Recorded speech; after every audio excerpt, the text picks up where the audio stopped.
That's why I call individuals nowadays no longer peasants, they're fiat slaves. You're slave to something that was created imaginarily by another person, putting a little $ carrot in front of you. By the age of 65, you'll be able to retire and you'll be happy, but give me 40 years of your life. Luke Belmar, a 28-year-old entrepreneur, investor, and internet personality who took the internet by storm with his success in digital advertising, e-commerce, and investing in crypto and NFTs. What e-commerce taught me was a few foundational skills. One is that marketing and distribution are more important than the product. If you have a great product, but nobody sees it, you're fucked. Number two, sales. If you want to make money, you have to sell. Why are you so bullish on Pudgy Penguins? I'm an equity shareholder in Pudgy. It was not an investment in the project. It was me betting on Luca. Do you think university is a scam? Absolutely. Imagine being in a scenario where I'm a business and I've convinced my entire population that in order to get a job, you have to go through me. Now you have all these motherfuckers that have more degrees than a thermostat and have no real experience. And if you can adapt your mindset to understand that money is a lagging indicator of success. The money that you get today isn't because you did something today. The moment you stop doing those things, then the future gets corrupted. How can someone become a contrarian investor? Develop your own investing thesis, understanding that investing isn't gambling. When you don't overspend and you don't operate out of a place of greed or operate out of a place of need, you can start making better value-based decisions. Let's talk about investing. We have like Monad and different projects that are in that ecosystem. They're absolutely going to skyrocket. I see Monad going to like $30 to $50 billion valuation. Is there another crypto project or community that you're super bullish on? My answer to that is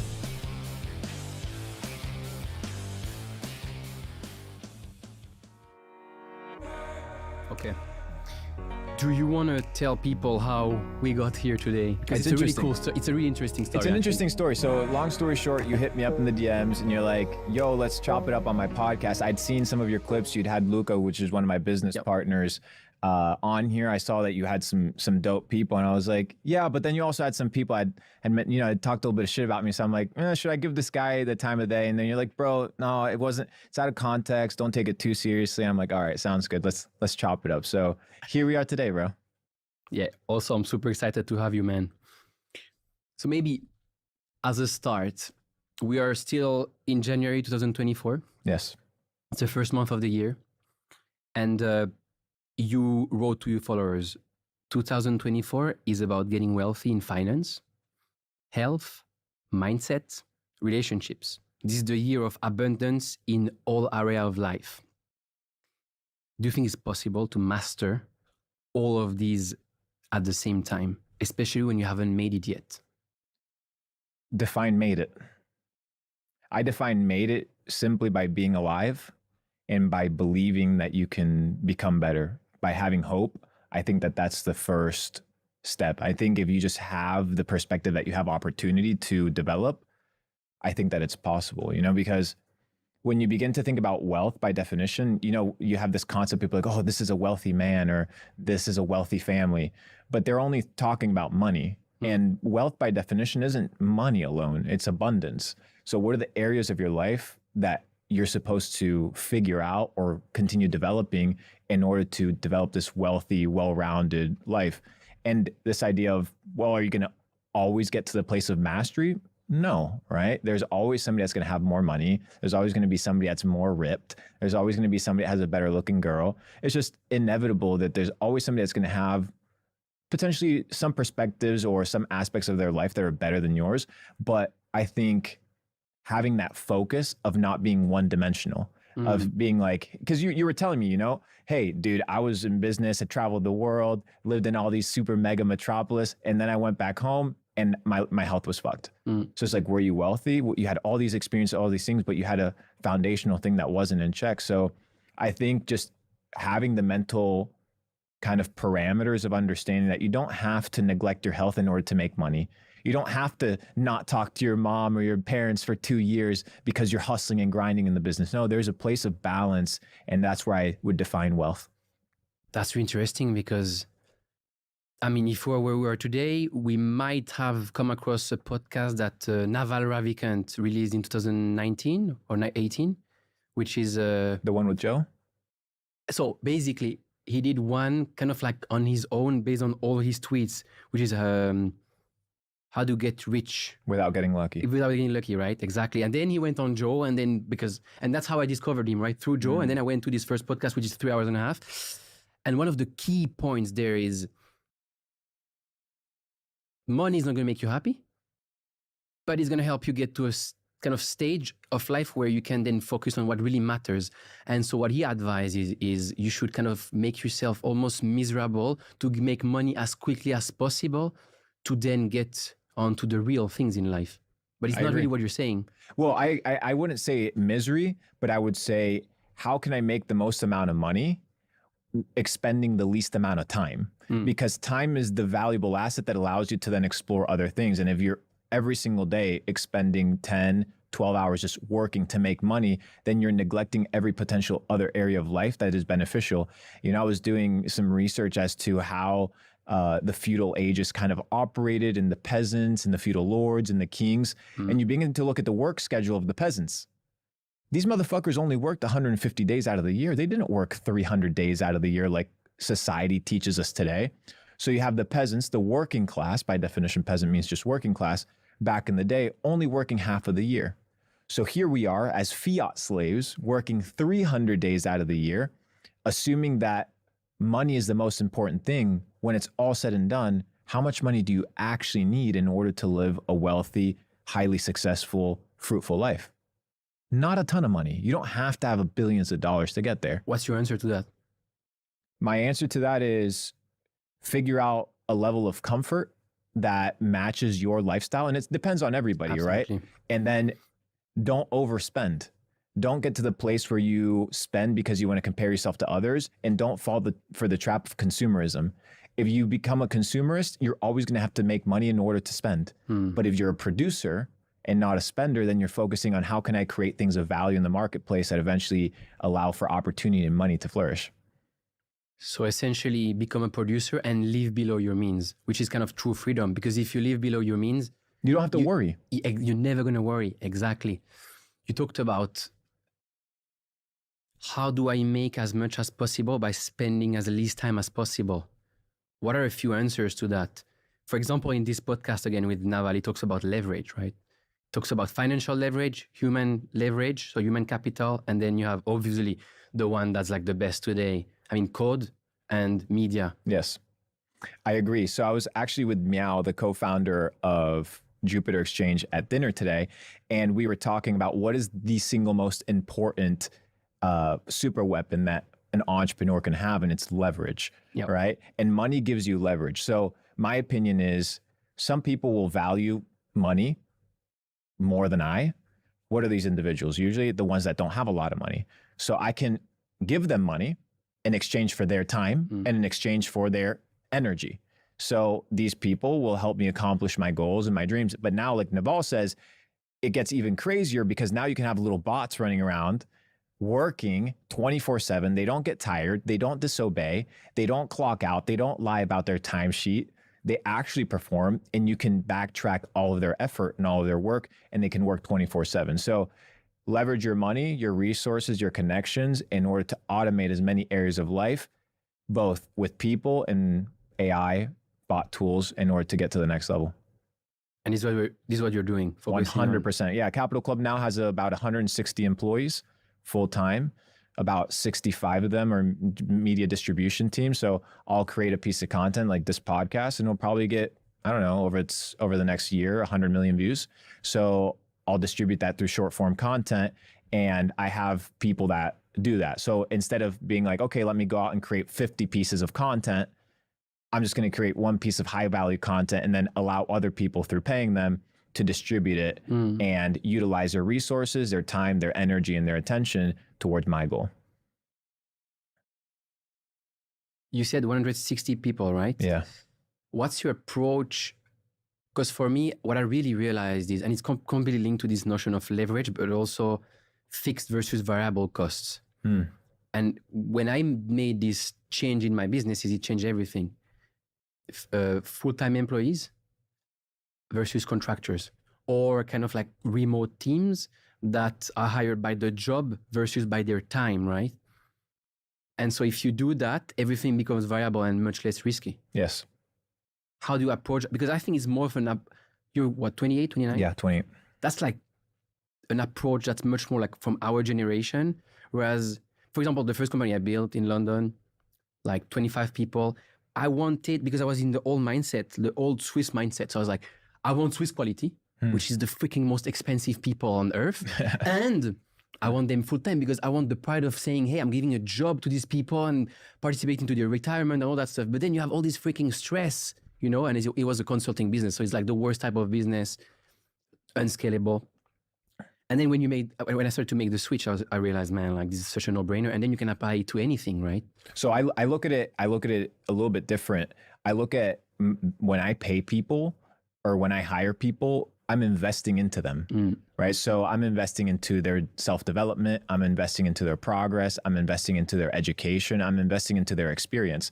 So how foolish would it be of me to build somebody up for 2 years as a contractor or as somebody that's a freelancer, and then they're going to charge more for their services later on. They're going to go work for somebody else, or they're going to go build their own stuff. I want to create an ecosystem where my people can grow within my organization. It's so hard to find top tier talent, but if you can find top tier talent, I want them to come work for me, and I want them to come work with me. So that means sometimes you have to give them the freedom to operate and to create. Steve Jobs, I think, said, you know, the job of the CEO, the job of the business owners to recruit talent. And if you find A players, just get out of the fucking way and let them operate. So when you see Capital Club, when you see, you know, billions of views online, that's not just Luke. It's people that are super, super developed, helping me accomplish certain goals and dreams. So I see it as, yeah, I have 160 full-time staff members. There is a lot of headaches and overheads and things like that, but they're all fixed cost. And that's one side. 2, I see it as an investment into them long-term. And then 3, I never spend money that I don't have, right? And that's something that I always kind of pride my company of, is we always underspend so much from what we make, so that once again, like your personal expenses, you don't have that, oh, how can I get to the next paycheck? I don't want to live that way. I don't want to have to go and raise money or get investors because I can't make it. So I scale in proportion to our income. Do you think that A players stay or go on to leave and build their own thing once they realize how much personal leverage they have, right?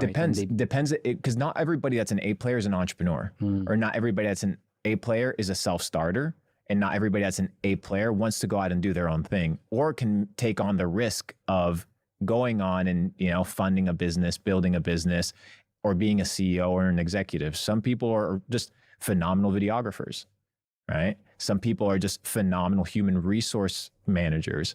Some people are just phenomenal accountants. So I just want to polish them, refine them, and then give them a value ladder of scalability within my organization. Eventually, that obviously for the high tier individuals leads to shares, leads to options in the company, but that's just inevitable, because the goal isn't to own 100% of zero, right? If you own 100% of something that's not worth anything, cool, you're the only guy involved, but you don't have shit. So sometimes you have to share, and that means splitting the pie so that the pie can get bigger. I'm all about sharing, bro. That's such a key concept, actually. And you have often, when you start companies, you might have like 2 or 3 co-founders, and then you have this ego at play, right? Who has more, and like, why would we split equally? And you're like, man, first, it's all about not what happened before, it's all about what happens in the future. And second, 33% of like something much bigger is worth much more than 100% of something much smaller. Absolutely. And it's also the energy and time thing, right? So if I have co-founders, now I have 2, like I have more heads, I have more energy, more time. And that's going, if they're the right people, that's going to accelerate growth and accelerate development, and accelerate the achievement of your goals a lot faster. Absolutely. So you said you have 160 employees, you're 28, which is really impressive. You've done a lot of pretty amazing things since probably in your 20s, right? Since I started my entrepreneurial journey in e-commerce in 2016. I started buying my first Bitcoin, $588, 2015, but it was, you know, tinkling and playing around. But my entrepreneurial swing and actually becoming a proper entrepreneur, 2018. Where does this hunger and huge fire in the belly come from? When you're broke, brother, you have nothing to lose, dude. I don't want to live a life of regrets. like I said, I was talking with Meow, and I said, dude, imagine being on your deathbed. And cool, everybody thinks that you're successful. Cool, everybody thinks that you have a lot of money, but you yourself, you look at yourself and you're like, oh, I could have done more, or I didn't go for it. Dude, I just don't want to deal with that shit. I don't want to be in a situation where I regret the fact that I gave up the gift of life to settle for mediocrity or to settle for less. And money, like we talked about, gives you access to opportunities. So talking about Switzerland, for example, if I didn't have money, I wouldn't be able to visit Zermatt. I wouldn't be able to visit Geneva. I wouldn't be able to visit these incredible, beautiful places. So I want to experience life. And in order to experience the fullness of life, I just have to work a lot harder than the average individual in order to experience more things. Absolutely. And the I don't want to have regrets. I mean, one of the key things that we're all looking for in our, probably in our life, right? But when you're a high achiever since early 20s, you're like, okay, how do I get happy, truly happy? And in the beginning, we kind of like mistakenly think that it's the money or the businesses or the girls or all this shit, right? But then you realize, and I think it was Andrew Tate who was saying that, which I don't agree with a lot of what he says, but he also talks a lot of truth, right? And one of these things was something like, when you work really hard on something, it's not about the result. It's knowing that you're giving your best will make you happy, right? And will make you have no regret. And it's much less about the actual result of like, was I successful? Rather than just, I gave my best, right? And if I give my best and I'm in the hustle, and actually you see it, right? When you build businesses, the best moments are when you're struggling. Yes. And you're having these goals. And when you kind of like reach these big milestones, could be first million or first 10 million or another kind of business goal, right? You realize, fuck, that's it. Like that's not like the thing that really makes you happy. So I think people have like short-term goals, and many times they attribute happiness to that achievement of that goal instead of that goal just being another stepping stone to their development, and understand that, dude, life is long. It's kind of infinite. It's an infinite game. It's always, you're going to have to wake up the next day. You're going to have to perform. If you don't exercise, you're going to lose your physique. If you don't continue taking care of your family, if you don't continue elevating, if you don't continue leveling up, what you don't use, you lose. And that's the thing about life, is the people that are unsuccessful think that somehow you achieve one level of success and then you stop. Yeah. And then it's, sit under a palm tree and chill. When I get it doesn't work that million, way. When I get to my first million, I change my life, which I always say, if you would change your life when you reach a certain number, you should change your life already now, because it means that you're not going to be happy that day. That's not going to change anything. Yes. Right? And because it's a mindset play, bro. Yeah. It's a mindset play. And if you can adapt your mindset to understand one very basic principle, which is every single day, if you were to evaluate your life like building a house, every single day you get to lay one brick. How are you going to lay that brick? Are you going to lay it with precision, accuracy, love, care? It's your house. Yeah. Like, why? You're not going to build it like shit. Like, why would you build it like shit? It's where you're going to live. It's where you're going to reside. So every day I get to set up a block, and not every day I do it right. Not every day I do it well. But if you go with the intention of being like, hey, I'm responsible for my life. I'm responsible for my actions, the good stuff, the bad stuff. I get to establish and set this brick for today, and understand that tomorrow I'm going to have to set the brick again. The brick that I set up yesterday, right, in my life to continue building, doesn't matter. What I do today counts. And I made a post saying that money is a lagging indicator of success. Yeah, I saw that. And money is a lagging indicator of your efforts. So the money that you get today isn't because you did something today. We're here today, not because of what we did today, but because of what we did over the last couple of years that led up to this moment. Absolutely. And the moment you stop doing those things, then the future gets corrupted. You don't see it directly. That's the thing. And in the beginning, when you get successful, the first time, you can become complacent, right? We talked about that with Luca on the podcast, actually. And we probably all made this mistake, or I don't know for you, but like most of us. And then you're just there like, oh, if I just do nothing, it continues to freaking rain, right? Yeah, it happened to me, bro. It happened until to it doesn't, me. Yeah. and then you get completely fucked. And then, anyway. So that's a super interesting one, actually. I think even Jeff Bezos talks about that. We're building, what we're doing today, he says in business, is going to happen in 3 years. So it's kind of like an extreme version of that. And it's also, it doesn't just apply to business and to life. If I'm the captain of a ship and I know the destination where I'm going, 99% of the time, I won't see the port of destination. I won't see it. I have to understand that if I just travel and I do what I'm supposed to do, eventually I'm going to get there. The captain doesn't say, well, just because I can't see the port of destination, I'm not going to leave. I'm just going to stay here and wait. No. With vision, right, and understanding and belief and knowing where you want to go, you set the trail, you set the path, and you work towards it every single day. You talked about these bricks, right, that you're kind of setting in a certain way.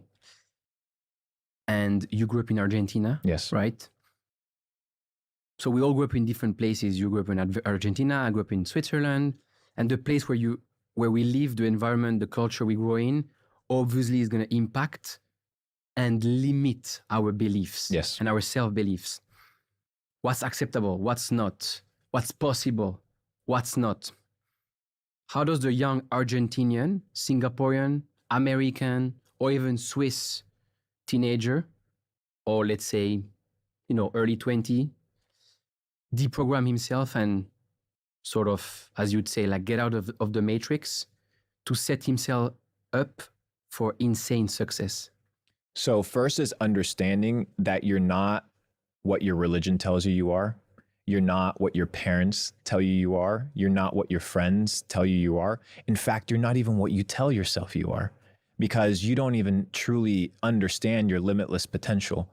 So when you live in a situation whereby you're limited by the opinions and the insecurities and the projections of other people, what you're doing is you're limiting your potential and your growth for self-development. And the first part is understanding that you can become whoever you want to become. If you want to become successful, you will become successful. If you want to become rich, you will become rich. If you want to become literate, you will become literate. If you want to become well-traveled, you will become well-traveled. But you can't want something and then do another 100 things that are an antithesis or completely opposite to the goal that you want. So if I want to get rich, well, I'm going to have to pay the price. If I want to travel the world, I'm going to have to pay the price.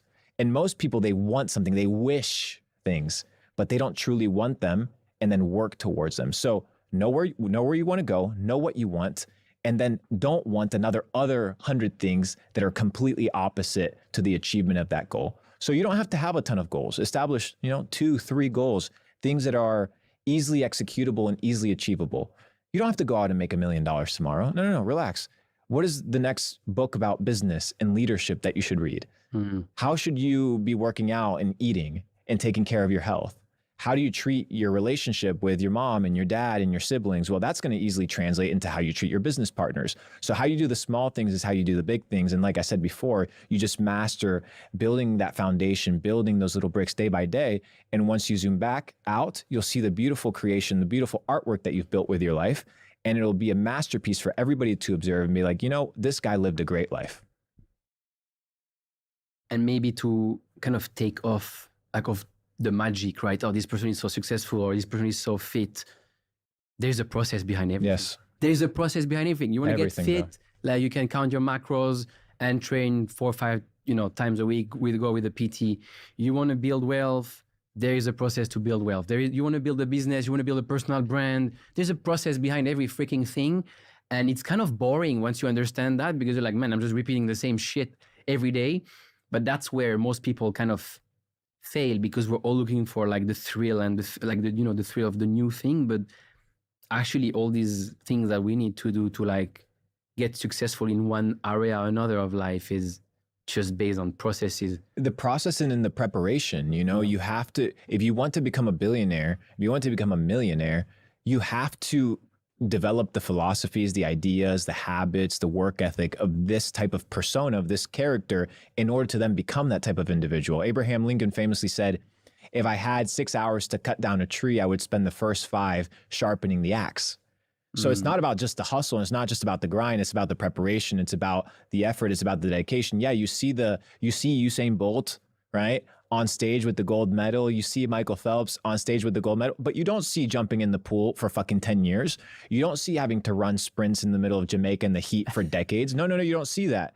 But it's easy to criticize, the people sitting in the red carpet or standing on the red carpet from the motherfucking carpet of your own home when you have really nothing to do or you haven't accomplished anything. So it's understanding that it's a process, understand that there's a lot of sacrifice, brother, involved in becoming somebody great. And it's going to require literally your life force energy to materialize these dreams into reality. It's really interesting that we talk about that because I wrote a bunch of things around that. Public rewards versus private practice. So I think it's today or 2 days ago, there was Tony Robbins on a podcast called My First Million Podcast, which we all know. And he talked about the concept of it's what you do in the dark that puts you in the light. And then he gives the example. You gave some example. He gives the example of Stephen Curry, 500 shots a day, 3,500 shots a week, 180,000 shots a year, 2.7 million shots in 15 years of practice. Out of 16,000 game shots with 3,500 makes, he's one of the best of all time. Less than 0.1% of his shots are seen in a game. Can you give some personal examples that show that success all comes down to obsession, sacrifices, practicing day in and day out, being consistent, patient, and persistent? Yes. I would probably attribute it at the beginning of my career. I would say e-commerce, building an e-commerce business has taught me foundational skills that then translate into everything else that you do. So people say, well, I'm going to go do one job like sales, or I'm going to go do e-commerce, or I'm going to go build a digital marketing agency, or I'm going to build a data analytics company. But what are the skills that you're learning? No, you're not just building a data analytics company. You're learning how to become a CEO. You're learning how to become a leader. You're learning how to become a well-polished individual. You're learning how to balance a checkbook. You're learning how to balance emotions. You're learning how to balance your employees' emotions. So what e-commerce taught me was a few foundational skills. One is that marketing and distribution are more important than the product. So if you have a great product, but nobody sees it, you're fucked. It doesn't matter what business you're in. It doesn't matter if you're in crypto. It doesn't matter if you're in finance. If nobody knows what you have to sell, nobody's going to see it. So one of the essential skills that I learned is I need to learn how to garner, manage, and distribute my product. Number one. Number two, sales, right? Absolutely. If you want to make money, you have to sell. You have to sell. Now, in order to make money and sell, there's 3 areas that you need to master. Number one, you need to be the best at what you do. You don't want to get hired for being cheap. You want to get hired for being the best. Number two is what you do in sales needs to be in high demand. You don't want to be selling Eskimo, an Eskimo ice. People are like, I can sell anything to anybody. Yeah, but that necessarily doesn't mean that you're going to be able to make a ton of money. So what you need to do is needs to be in high demand. You need to be the best at what you do. And then finally, you need to be irreplaceable, right? Can you be replaced by AI? Can you be replaced by somebody else? That's a question that needs to be answered. So I figured out in sales, I need to be the best at what I do. So if I'm selling a product or a service, people need to see me as a person of reputable standards. I need to be in high demand. So what I'm going to be selling needs to be in an evergreen niche. We saw so many, hype niches or themes come up in crypto over the last couple of years, all sorts of shit, but they were just fads, right? It wasn't sustainable because it wasn't in high demand. And then finally, you need to be, like I said, the best at what you do in high demand, and you need to be irreplaceable. So can somebody replace you? So when you look at your skill sets, you need to ask yourself, well, what now can AI not replace? So what are you building today that AI can't replace? I was telling recently another podcast host, I had the privilege to ask a couple questions to one of the co-founders of OpenAI many years ago before I launched Capital Club.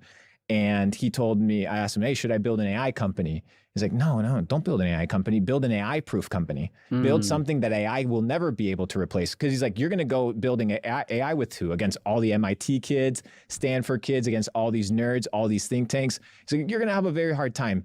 But if you can establish a moat as to what is something that AI cannot replace, like self-development, community, personal growth, then you have the ability to sell in a way that AI can't replace. So marketing, distribution, and sales are the 2 kind of beacons and pillars that I've established as essential necessities for winning in business. And on the top of that, authenticity. For sure, bro. Because a lot of people think that being good at sales is being good at bullshitting, right? The thing is, if you do that, you'll get people for the first round, but they'll never come back, and you're gonna ruin your reputation. What I tell people, just to follow that, is if you sell something to somebody that they don't need, you're not a good salesman. You're a con artist. So when you sell, you need to sell ethically, and you need to sell understanding that you're there to serve people. Absolutely. Basically, how can I provide you as much value as possible? And that's my problem. Not ask for anything because you make the assumption that, but the smart people, they'll understand, like, oh man, you're giving me something, I'll give you something back, right? It's all about providing so much value and doing it in a just, I'm not asking you for anything. Like, ideally, you're in a position where you don't even need, you're like, oh, this is all bonus, right?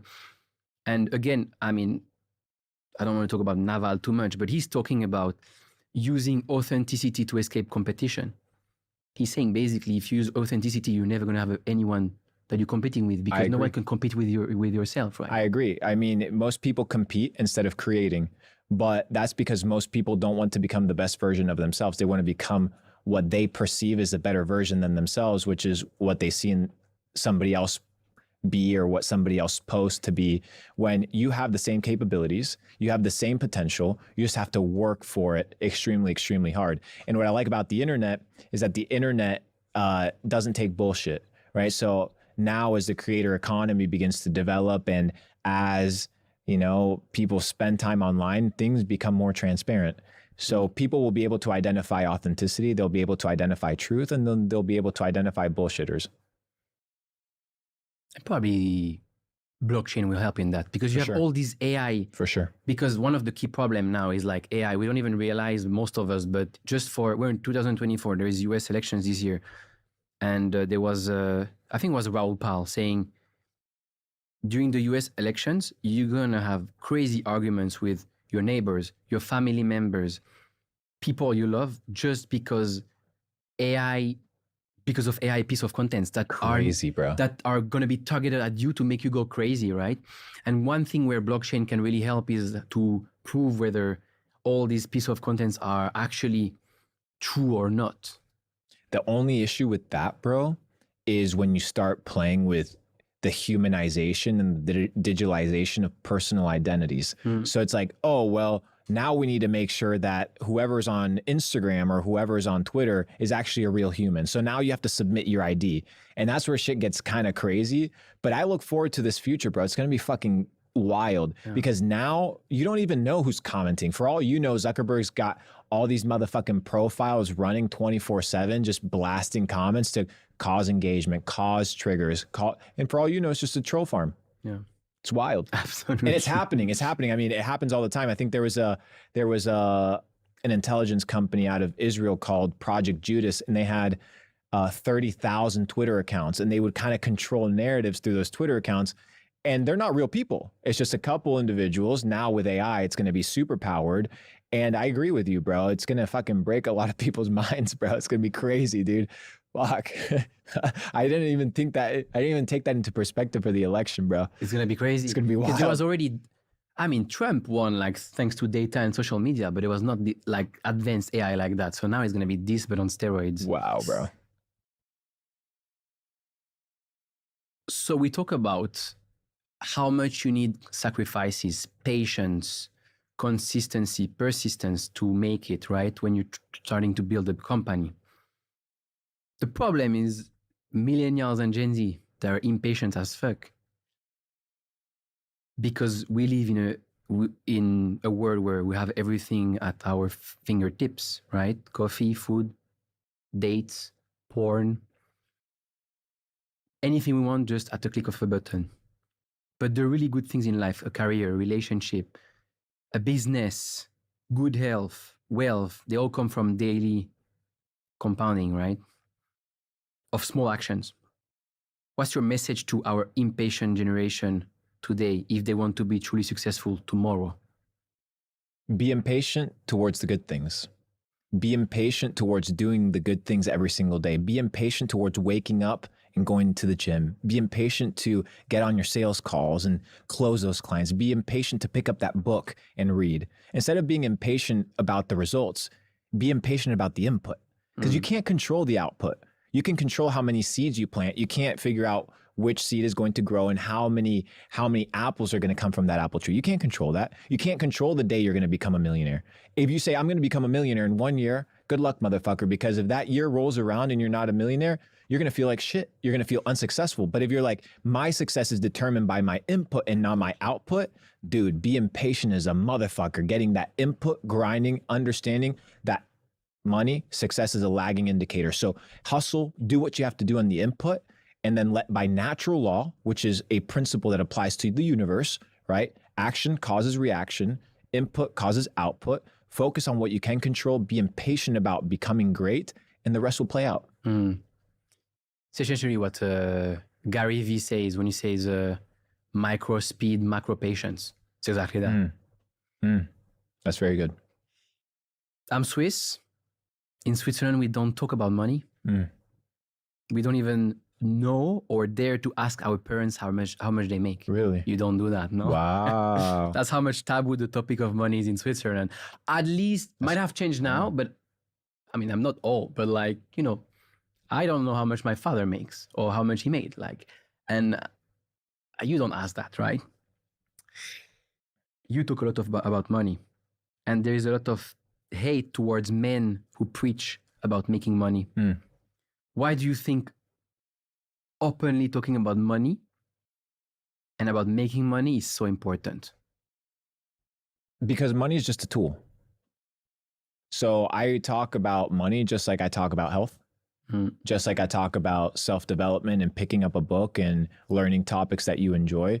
Money's just a tool. Money's just a weapon that you utilize to accomplish your goals, but it's essential. And most people have no literacy when it comes to money. I was doing some research as to how the Bible was translated into English. When John Wycliffe, began translating the Bible, he was persecuted. He was persecuted by the clergymen that had the Bible in Latin, and he was persecuted by the Pope, and he was persecuted by the religious political powers. Why? Because at that time, religion was the language of the elite. And it's what kept people in slavery. It's what kept people in bondage and in fear. Today, now that, these spiritual texts have been translated and anybody can digest them, the tool of suppression is no longer religion, it's finance. So finance has now become the language of the elite. There's a reason the tax code is so complicated. There's a reason why they don't teach you money in school. There's a reason why these things are complicated. And it's not because they have to be complicated. It's because they're designed to keep you away from understanding that there are valuable parts of life that you need to master. So when you understand that language is also correlated to your ability to understand, what my goal is to simplify these concepts so that people don't fear them and that they can understand them in a very basic way so that they don't have to depend on a tax accountant, so that they don't have to depend on somebody to tell them how to make money. A banker. Exactly. That takes massive they're all the middlemen. They're all the middlemen to God. In God we trust. Absolutely. But go through me, motherfucker. That's what they tell you. That's a really compelling one, because I'm in the banking sector.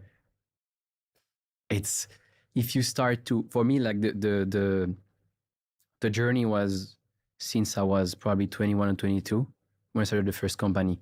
I wanted to retire before 30, right? Whatever that means, a certain number. So I was like, how do I retire before 30?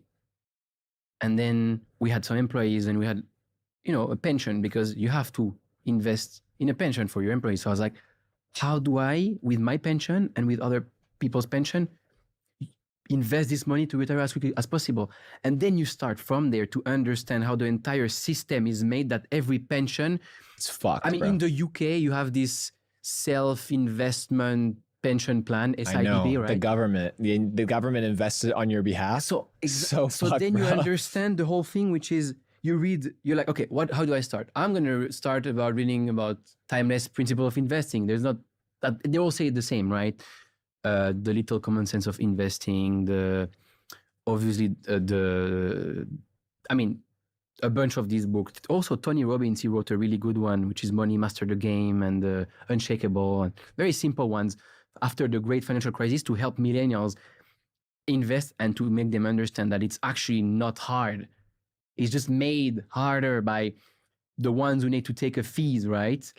And so you need the middleman to God. Exactly. And the person that can be the middleman to God will charge you, in order to get to heaven. And when you realize that you don't need a middleman in order to talk to God, and you don't need a middleman in order to learn finance, and you don't need a middleman in order to do anything, the middleman gets upset.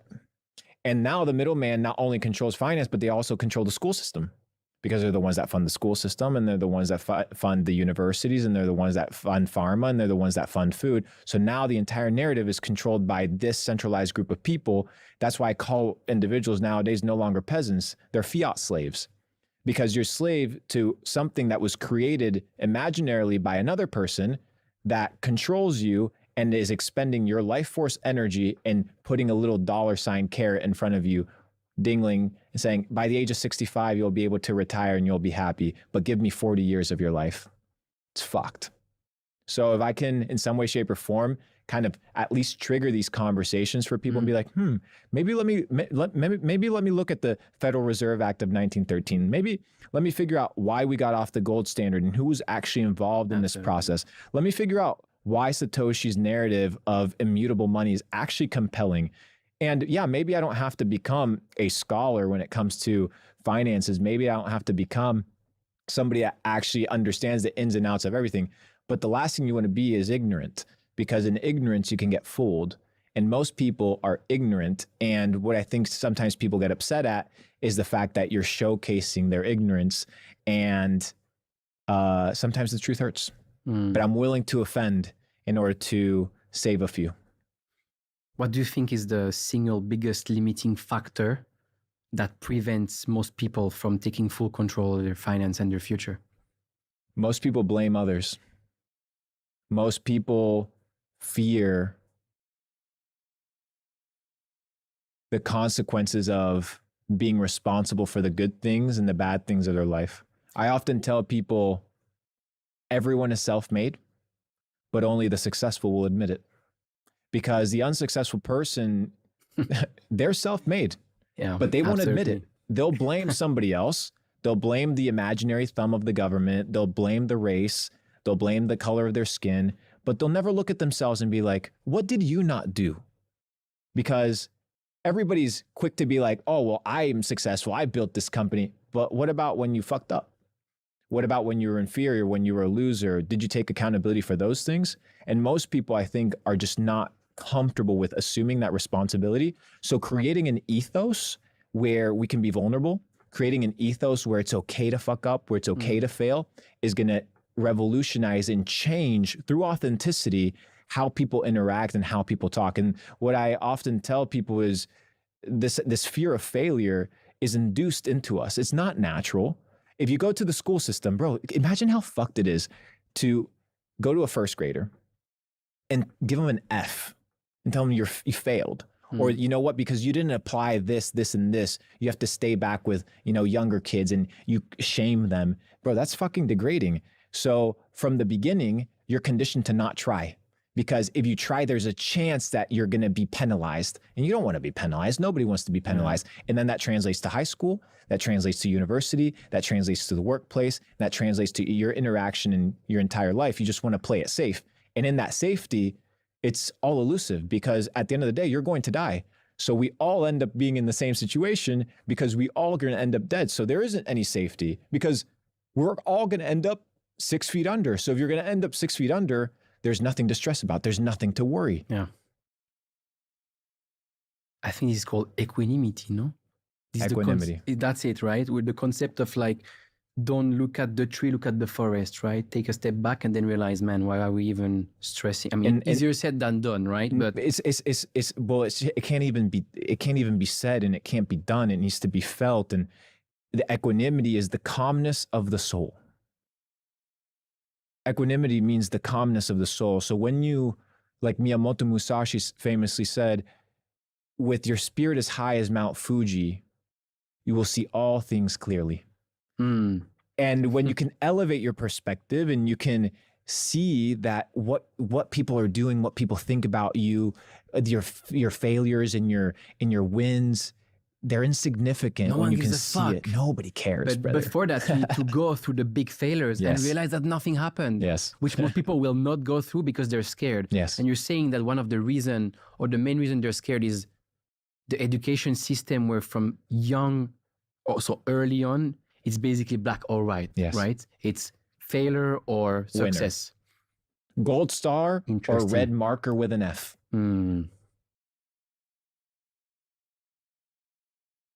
Would you go as far as saying that, let's go into the education one because it's a very interesting one.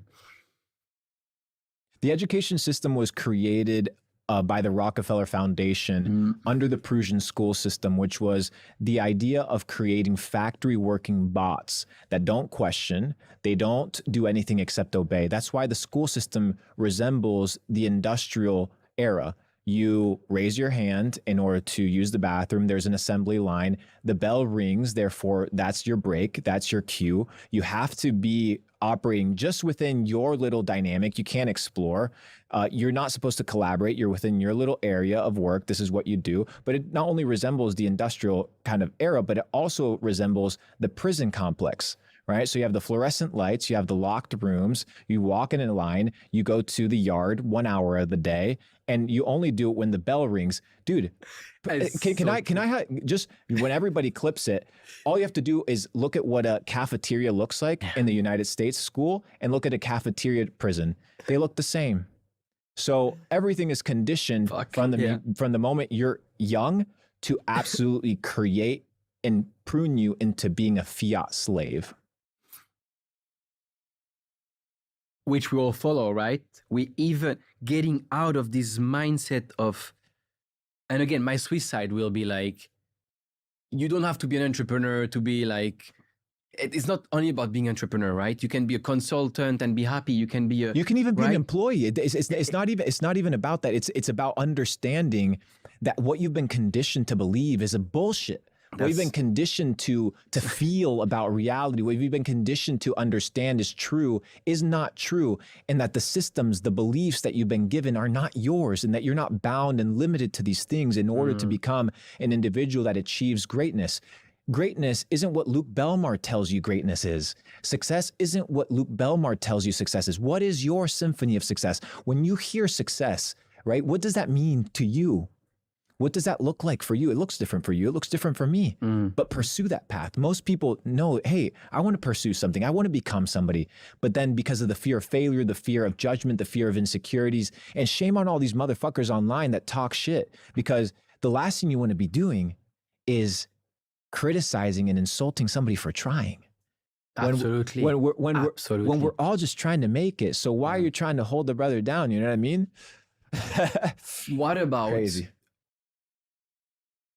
What about your parents? Because obviously your parents, I mean, I'm saying, when I say your, I mean like people's parents, right? My belief is that most parents only, even if they don't know how to communicate it, they truly love their kids. Yes. And they want the best for their kids, right? But just because they want what's best for them, they don't know what is best, right? Just because somebody loves you doesn't necessarily mean they know what's best for you. And what I always tell people is, with your parents, people that have invested their life force energy into nurturing and raising you, especially if they love you. If they don't love you and they treat you like shit, fuck them, right? That's my point of view. But if they've actually empowered you, they've worked hard to help you elevate, they want to see what's best for you, prove them wrong, right? If they don't want to see you elevate, prove them wrong with your actions. Your parents aren't going to be upset if they see you waking up early, if they see you pursuing your dreams, if they see you being productive. If you're not doing anything, you're just playing Fortnite all day, being a lazy piece of shit, they're going to start questioning, well, what is this person doing with their life? And rightfully so. But I think when parents also understand, and a lot of them do, that you're actually being productive and you're putting forth a plan towards success, a lot of them will support it. Yeah. Because ultimately they just want you to be happy, and they'll feel it and they'll see it if you're happy in whatever you're trying. And you have to sell them on it. It goes back to what we talked about. You have to sell them, just like you have to sell your girl on staying with you, just like you have to sell your customers on hanging around. You have to sell sometimes your parents on them allowing you and blessing you to pursue different areas of life. And worst case, if they still don't want it, there is still the possibility of saying, hey, I'll find a whatever shit job or just to not depend on you financially anymore, so I can do my own thing and you don't have a say anymore, right? You know what? You know what's funny? It was the Thanksgiving of 2017, and I was remember in 2017. I think everybody was talking about crypto or Bitcoin, and it went up, and then it tanked or some shit. Yeah. I think that's where like the entire culture of, hey, during Thanksgiving, everybody talks about crypto and everybody tells their grandma to buy. I think it came from the 2017 bull run. But we were going around the table, and my mother asked me, she said, what are you grateful for? Right. My mother always asks that during Thanksgiving. What are you thankful for? And I said, I'm thankful for Bitcoin. And they laughed at me, right? They scoffed me. But last week I sent my mother a Bitcoin, right? And she no longer cares about whether she scoffed me or whether she thought Bitcoin or my gratitude towards it was a good thing or that I'm being thankful for it. She's just happy now that I'm successful, and now she gets to partake in that success. So sometimes you have to eat some shit. Sometimes you have to understand that your vision is your vision, and it was given to you. It wasn't given to your parents. So you don't need their validation. You don't need their approval. But if you're still in their household and you still, want their blessing, then prove them wrong through your actions and be diplomatic through a process of selling them into your vision through action, dedication, and respect. This applies a lot to actually sales in business, right? Yes. Because let's say your clients are big corporations, so there's a lot of politics in there. Sometimes you know exactly what they need, but if you tell them what they need, they'll tell you to fuck off. Yes. So you will sell them what they want to hear. And once you got the project, then you come and you say, forget all the shit that I told you. Now we're going to do the real deal, right? And it's always, it's sales. It's just sales. Like everything is sales. It's true. It's crazy. And if you can't sell your mama on letting you start an e-com store, then how are you going to sell anybody on giving you $1 million check to go start a business? Or how are you going to go sell something that's high tech? Or how are you going to sell anybody on anything else? Yeah. Everything starts in the basics, right? Everything starts in the beginning.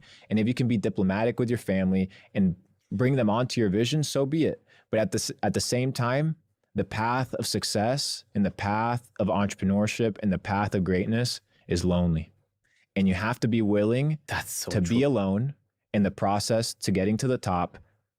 And I realized in my life and my main perspective in life wasn't to become successful. My perspective of life has become to pursue truth. And when I told God, hey, I will sacrifice my family, my relationships, even my life for the pursuit of truth, then that commitment and that dedication carried me through any insecurities, any doubt, any loneliness, and eventually all these things played out well. So you would say that you're still lonely? No. Often? Because I can be alone and not be lonely because I'm with myself. How do you get to that stage? Because for me, spend a lot of, when you're in the car, turn off that motherfucking radio. Be in your thoughts. Ask yourself, why is it that you do what you do? Ask yourself, why do you wake up in the morning and do what you do? Why is it that you pursue the goals and the dreams that you pursue? Have these conversations. Be comfortable in your own skin. If you're uncomfortable, ask yourself, why is it that you're experiencing these things? Why is it that you are in a situation where you don't like to be by yourself? Because if you are with yourself, it doesn't mean you have to be lonely. You don't need other people. Because when you're on your deathbed, dude, nobody's going to be there. It's just you, yourself, figuring out, did I live a successful life? Did I do what I say I was going to do? You can't point fingers. You can't say, oh, because this person said this or this person said that. No. You're fully accountable for your life. And when it's all said and done, it's all up to you. So why not live that way? What do you do concretely with that? Do you meditate? Do you pray? I spend a lot of time just thinking. So you have like in your agenda or calendar, which is probably crazy full. No, it's empty. You have some, it's empty. You have like some. So empty, bro. There's like nothing on my calendar because that was like my perspective. Like I just have like my regular calls for the week, which is like my regular calls. But besides that, as the creative in the business, I can't have a schedule. Absolutely. Okay. I need to be able to create an environment where I can just free flow. And it's not for everybody, but in my space, it's just like empty schedule and just spend as much time thinking, as much time in my thoughts, and as much time as possible questioning my actions so that I understand why I'm actually doing what I'm doing. You talked about pursuing truth Mm. and thinking basically back to what you've done. You went to college No, briefly? dropped No? out. Yeah. Dropped out, right? I want to dive I went a to bit. multiple universities, tested different things, 1 quarter here, 1 quarter there, but it never suited me because the teachers were kind of losers, and I sensed that from the get go. I'll tell you, bro. I had 2 teachers. 2 teachers convinced me that school was shit. My first one was a communications teacher. Didn't know how to fucking talk. So I was like, how's this person going to teach me communication? And then the second one was at the second university, an international business professor that had never been overseas. So I'm like, how are you going to teach me how to become an international entrepreneur? You're talking about macroeconomics, microeconomics, but are you telling me about culture? Are you telling me about how to interact with Chinese people when I actually go to China and how to broker a deal? You can't learn that unless you're there. So I was like, fuck this. I got to go learn this, actually get in the trenches. Yeah, I mean, for me, I was kind of also the motherfucker I completed the whole like bachelor, but I was always thinking, especially when I did my master's, I did 2 internship, 3 months each in between bachelor and master. I go do my master and I realized that I have more work experience after 6 months of freaking internship than the PhD professor in front. And we had an entrepreneurship class, 14 sessions. And at the very end of this entrepreneurship class, 14 sessions, she's like, hey, anyone has question? And I'm like, she had done a PhD in entrepreneurship, never built a business, and she was an entrepreneurship professor.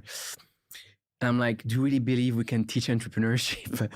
Like, and same, I always thought, man, That's like, so fucked, bro. like, I don't disrespect you, maybe because of my Swiss values, but I'm like, how can you teach me something when you've never freaking done it before? Yes. Right? And if you think about it, the education system is completely outdated today, right? Yes. And so there is different takes on that.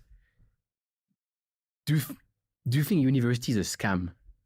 Absolutely. Because it's a business, right? The university is a business. So in certain countries, you have public university, but somebody's paying for it. Maybe it's the government, but somebody's paying for it. In the US, university is expensive as fuck. Imagine being in a scenario where I'm a business, right? And I have convinced my entire population, right, that in order to get a job, you have to go through me. Once again, it's the middleman to the workforce. It's the middleman. So now you're like, well, I can't develop skills. I need a degree. And you have all these motherfuckers that have more degrees than a thermostat and have no real experience. So then they go and you hire all these super intelligent dudes, quote unquote, but have no values. They have no self-esteem because they haven't actually accomplished anything. Not only that, they're super inexperienced and they're not even worth having around. They're entitled. They're arrogant. That's true. They think that because you took a couple tests in school, that you can, bro, the marketplace will fuck you up, dude. Actually, because you're being told at university, you are the leaders of tomorrow. You are the leaders of tomorrow. And then you end up with so many people with papers, right? With university papers, that we have this thing called academic inflation, where you've gone through all these studies, you might have taken a loan, and then it's hard to find a job. And if you find a job, the job is going to pay you like shit. No one will give a fuck about you, right? So yeah, it's true. Like, I mean, I would also argue that when you start your first company, especially if you're young, like no one gives a fuck either, right? And it's hard. But why? And it depends, right? Like you have certain things that are worth learning. But here's the thing, even medicine. Let me talk to you about this medicine shit. Sometimes I would go into these lecture halls. I went to this veterinary school once to kind of have an understanding as to their nutrition, because I was very curious as to who ran the nutrition classes. And I figured out that Purina, right, the dog food company, which is basically poison for animals, they were sponsoring all of the university's food supply in exchange for running their nutrition class. So they're conditioning all the doctors to say, hey, if you're going to sell food to your dog, make sure it's our brand.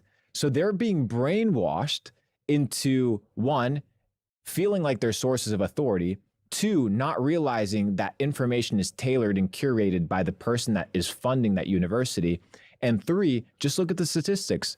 There's a reason why the second or third leading cause in the United States of mortality is medical malpractice. It's doctors not knowing what they're doing. And that's not even getting into COVID. which would probably be like a 3-hour podcast on its own, but linked to the. Oh, but To the 1 second. Going back to the medicine with the veterinary nutrition class that I snuck into, the Purina professor told, there was, I think, about 250 veterinary students, all white jackets, proud of their jobs, recite the following: animals don't need food, they need nutrients, and our food gives them nutrients.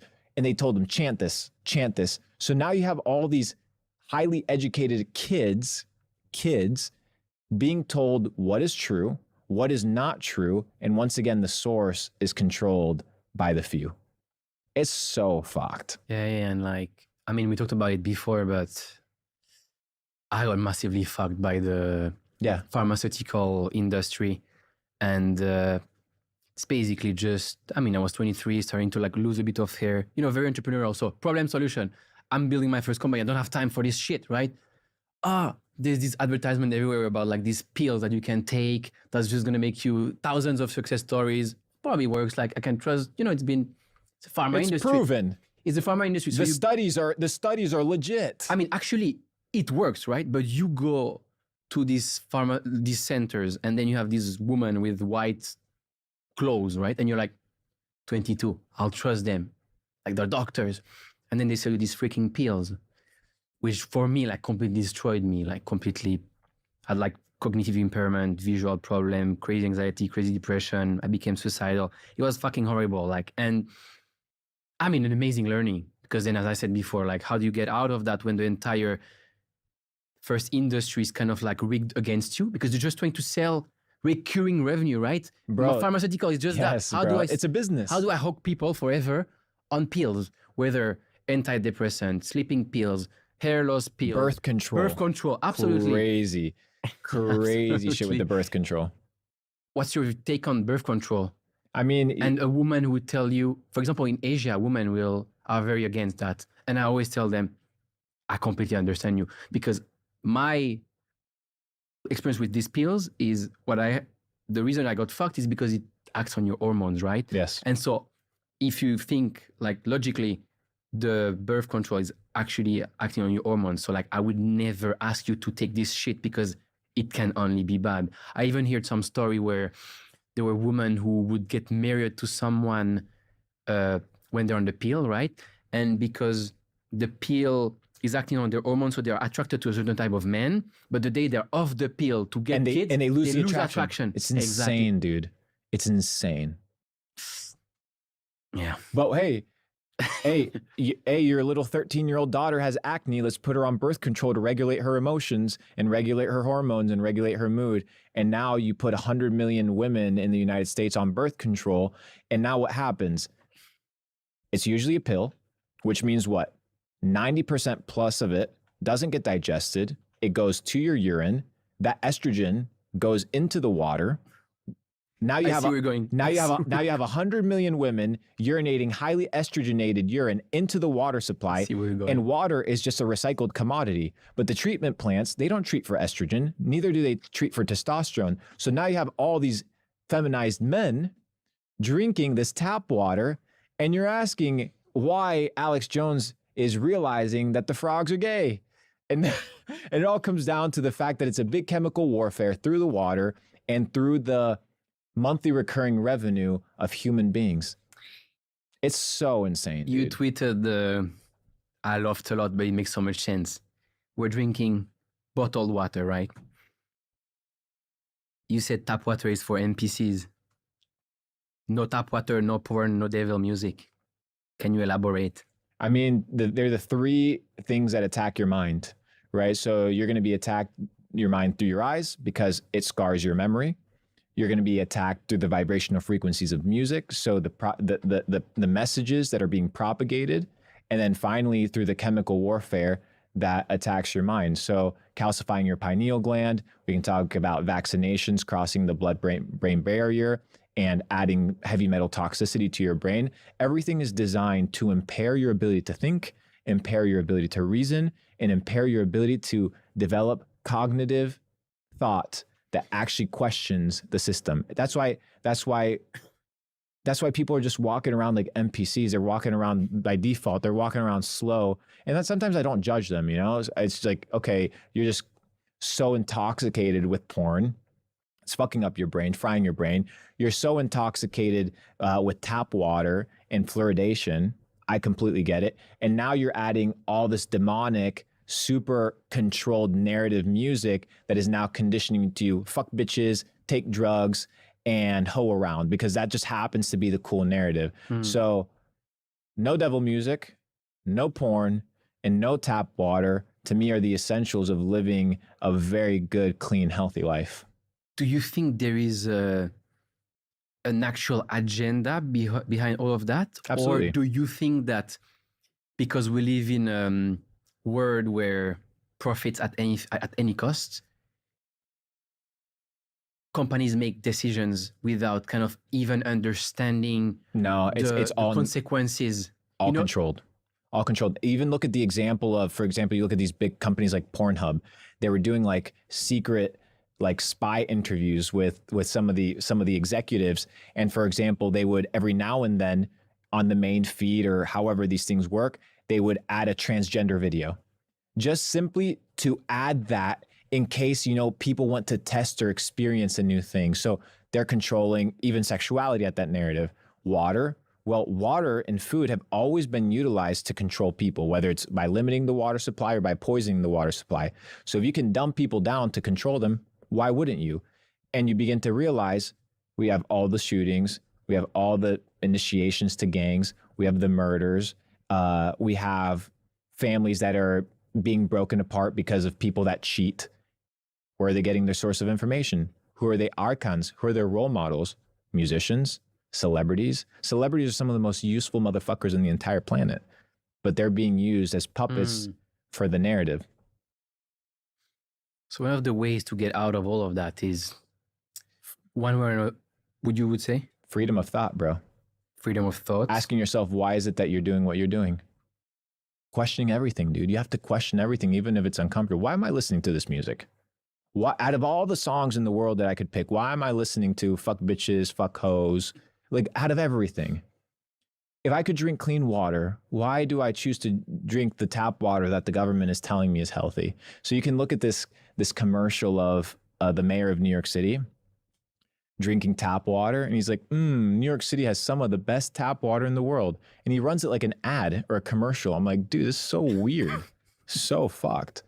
And then you look at the music industry, and a lot of artists and record companies, they actually have contracts with prison complexes, because most prisons are private companies that actually monetize and they have quotas of how many inmates they're supposed to have. So now you're pushing gang music, now you're pushing violent music, and all these things have real world consequences that are just filling up the prison. That's why America's supposed to be the land of the free, but we have 2.5 million people in prison. That's not normal.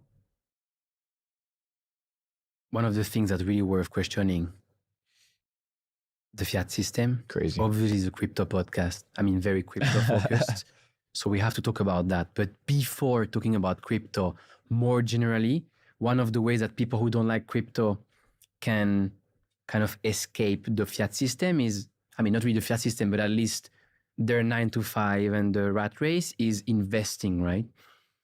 And I saw you publicly said you were investing about 10% of your net worth in Meta around October 2022, so near the bottom, basically, which obviously in hindsight is the bottom, but you know, crazy high fear.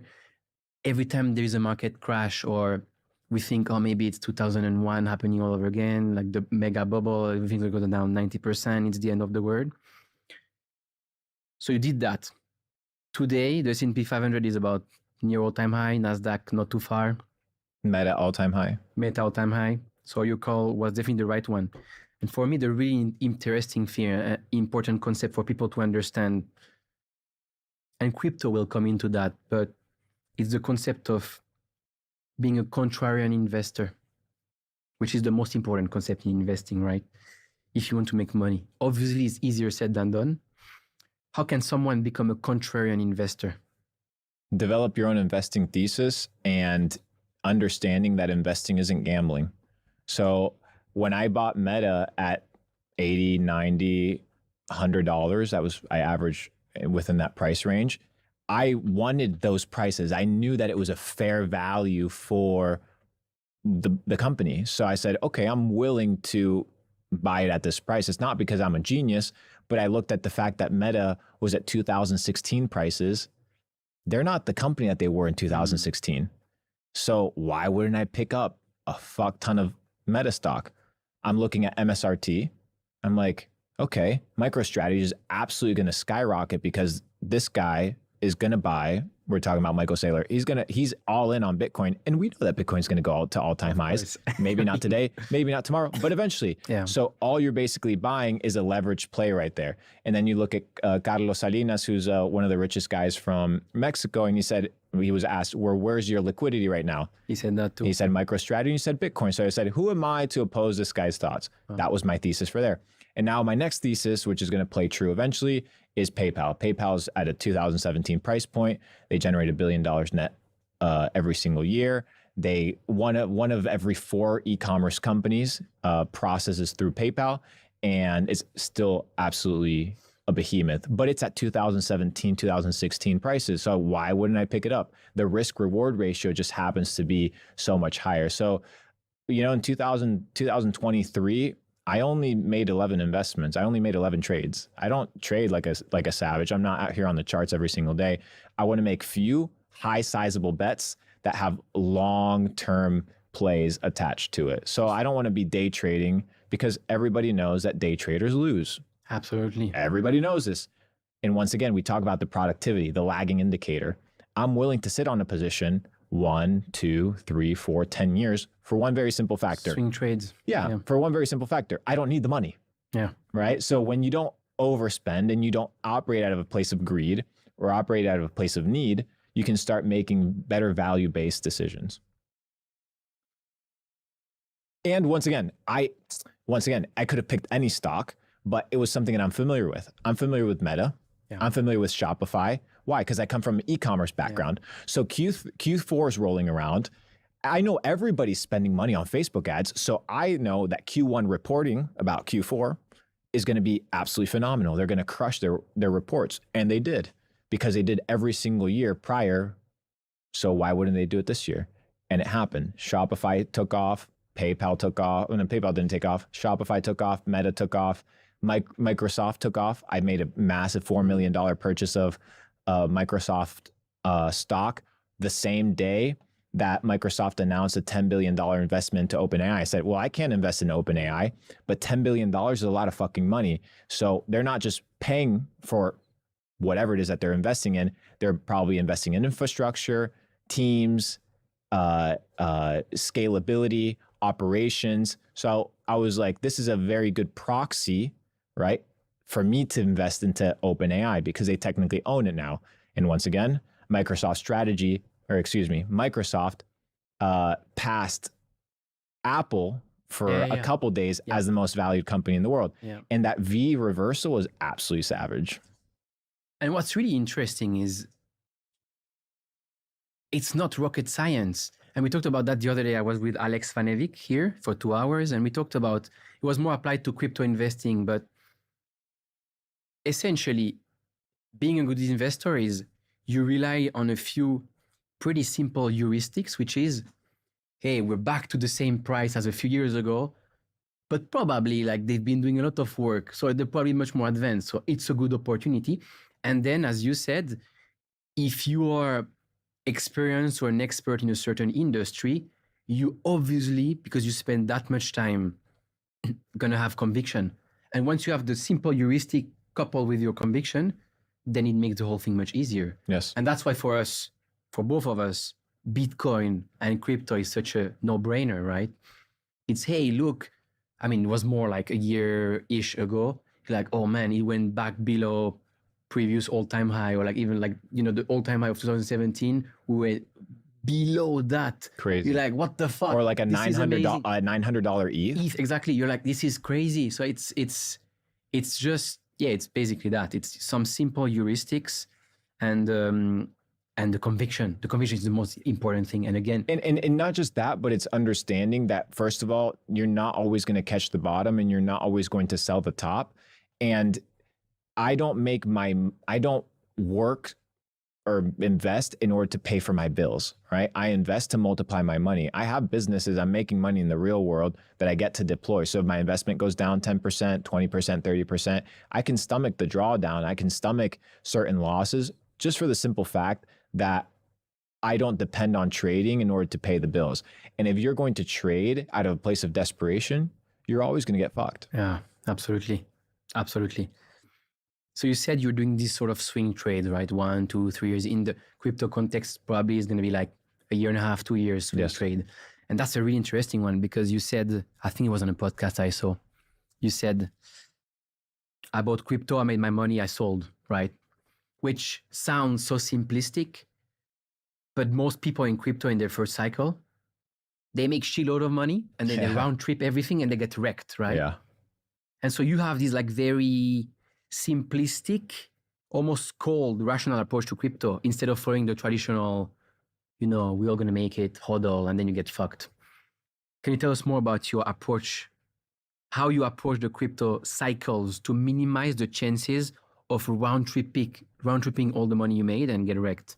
Well, I got round tripped in 2017, right? So I did We'll get there. I did 160 or 180x and I lost it all. And at the top, I was out here pulling loans. I went savage, right? And I did it the wrong way.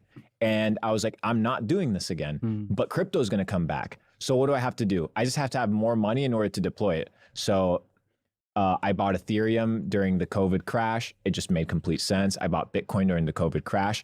And then I started playing because I was involved in DeFi summer of 2019. I said, bro, DeFi is going to go crazy because I was part of the ETH ICO or the ICOs on the Ethereum chain in 2017, where basically you had the MetaMask and you would have to send ETH to an address and you would get their tokens in return. That was kind of how ICOs worked. So when, smart contracts started rolling out, DeFi started rolling out, I'm like, whoa, I'm going to pay attention to this thing. And then obviously I just happened to be in Clubhouse when CZ was talking about PancakeSwap and the Binance Smart Chain and how he wanted to compete with Ethereum. And then this motherfucker had beef with the founder of Uniswap. And I'm like, bro, when CZ's got beef with somebody, he's going to try and take them down. And what vehicle was the competition to Uniswap? PancakeSwap. So I just made a very big purchase of PancakeSwap, purchased 1% of the supply, and it worked well. And so that's really interesting, the strategy, because a lot of people, they think I can put like $1,000 in crypto and make a 1,000x, or I'll put like 500 or $100 in like 50 different crypto and I'll become rich, right? But this never works. The strategy is more yours, and it was the same with me. You round trip once, then you're like, I need more cash. So I need to build a business or have a job to get this cash to then, once I have the right conviction and the right timing, luck is when preparation meets opportunity, right? Yes. I'm going to invest at that moment and then like I'm going to wait 2 years and make shitload of money. But because I invested a good amount of money, right? It's probably a better solution rather than what most people think, which is, I'm just going to make, become a millionaire overnight with like a random meme coin. I mean, obviously you can make a lot of money with meme coins, but like there is a few really huge success stories, but there is thousands that are not talked about, which is people who lost everything. Whereas like you can have a more rational approach, which is, hey, how do I have a business generating cash and I reinvest that? It's traditional investing applied to crypto, except it's kind of like on steroids, right? Yes. And in my view, it's, the first bull run, you get kind of round tripped. The second one, you're following the calls on Twitter, but you're a little bit more clever. And then my third one, which is the one that we're coming into right now, I'm not even going to like looking at the charts, trading view, looking at CoinGecko. I'm not even doing that. Now I'm building, right? Absolutely. So so Absolutely. you realize that the upper side and the leverage in reducing your risk is in being involved in the ecosystem. So I went from being a gambler to being somebody that was like, hey, like I can invest in this. I got some money. I'm doing well. To now being like, okay, but the infinite upside is to actually be involved in the ecosystem, be involved with the projects. And I think that that's like the natural progression of a crypto journey. Absolutely. And bro, but here's the thing. The thing I love about crypto is that the upside is so good for the amount of effort and work that people put in, because it's one of the highest leverage. It's the leverage is ever. unbelievable, yeah, dude. Really You could be a VA on a Discord server and be absolutely loving your job, making money, getting alpha, getting calls, getting integrated with communities, getting exposed to new projects. The upside is so great when the time is right. Now is the time. Now the time is right. I've been telling people, dude, get in the crypto space, start building, get involved, meet founders, understand the future trends. So a couple of the future trends are the enhancement of the Ethereum virtual machine. So basically building layer ones on top of Ethereum, because now Ethereum's kind of monolithic. It's kind of like your settlement layer. So you have like Monad and different projects that are in that ecosystem. They're absolutely gonna skyrocket. I see Monad going to like 30 to 50 billion dollar valuation. It's going to be absolutely nutty prediction, but that'll happen. What do you think about the project? It's top tier. Why? The founders, bro, they understand what people want in crypto. People want high frequency trading with no fees, with low fees. So they created an ecosystem where they can bundle all of that and then deploy it to your settlement layer. And now instead of having everybody pay fucking $100 worth of ETH in order to have a transaction go through, now you create an experience that is actually nice. That's why Solana has become so popular. Absolutely. It's because it allows high frequency trading. And one of the founders of Solana was very specific. He said, we built this product specifically for people that want to trade, $5 on a specific trade, or $2 or $10. You can't do that on Ethereum. That's why Binance Smart Chain became popular, but Binance Smart Chain is centralized. Now Binance has like this government oversight. So that's kind of dwindling. The BUSD is no longer a thing. So now you have Solana taking over. Solana is absolutely crushing, not only because of Solana, but because they've done really good at building products around it, like the Phantom wallet, which is the best wallet that exists right now. You have Jupiter Exchange, which is kind of like your ability to trade in the best DeFi format possible. So now you see a lot of people that are making crypto relevant to what people actually want. The reason Robinhood was dope was because you could hop in there on your phone and in 10 minutes buy a stock. Absolutely. User experience, which in crypto is so bad. But it's getting better. It's getting better. It's getting super good. On Solana. You said you had dinner with the founder of Jupiter, right? What do you think of the exchange? Do you think it's going to take over Uniswap? Do you think it's just for other kind of people? Yeah. Jupiter Exchange is going to absolutely demolish. I was talking with him about his future plans, and I can't go into it, but the vision is beyond just your traditional, hey, I'm going to be out here buying and selling shit coins. The dude wants to introduce foreign exchange remittance. He wants to basically put all tokenized assets on and inside through the Jupiter Exchange. NFTs, DEX, it's going to be a behemoth. Uniswap will not be able to compete. No chance. There's another project we have to talk about. Tell me. You wrote, the e-com kids came into crypto and took over Web3 in 1 year. Stop fading the penguins. Obviously I had Luca on the podcast. I also had James Wu, who is one of the key investors during the bear market in the equity of Pudgy Penguin. We had Alex, who is an advisor, Alex Vanevic, the founder of CEO of Nansen, who is an advisor, mega Pudgy Penguin fan.